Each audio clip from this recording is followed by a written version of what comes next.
suggest a diminution of protection and a degree of immune evasion, you still, from experience that we have with Delta, can make a reasonable conclusion that you would not eliminate all protection against this particular variant. And that's the reason why we don't know what that degree of diminution of protection is going to be, but we know that when you boost somebody, you elevate your level of protection very high, and we are hoping, and I think with good reason, to feel good that there will be some degree of protection.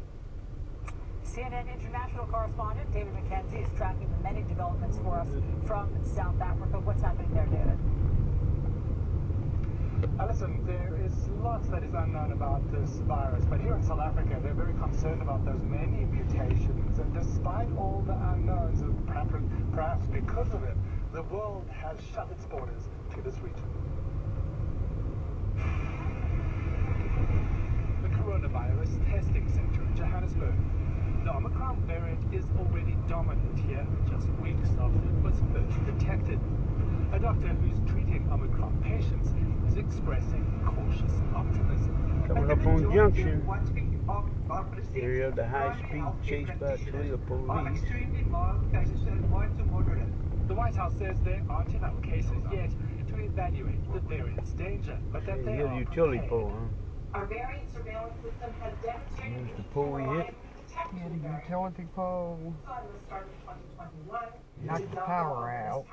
But where? The CDC is strengthening Is that its Belmont? recommendations for This is Americans, Belmont saying Junction. all adults should get another dose 6 months after their second These Pfizer high-speed Moderna chase shot, in this or area. after just 2 months if they had the Johnson & Johnson vaccine.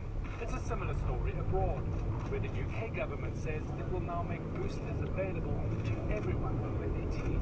What we're doing is taking some proportionate precautionary measures while our scientists crack the Omicron code. Junction In England on Tuesday, face masks became mandatory again in stores and on public transportation. Israel confirmed its first cases of Omicron community spread. The Sheba Medical Center said a doctor traveled abroad and then infected a colleague.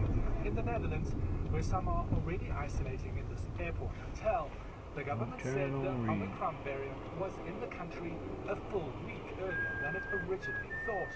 Found in test samples from November 19th that were just sequenced. Japan found its first Omicron variant case, a man who traveled from Namibia. Its borders closed to all foreigners on Tuesday. South African leaders are slamming those global travel bans as ineffective and punitive. We feel that the trouble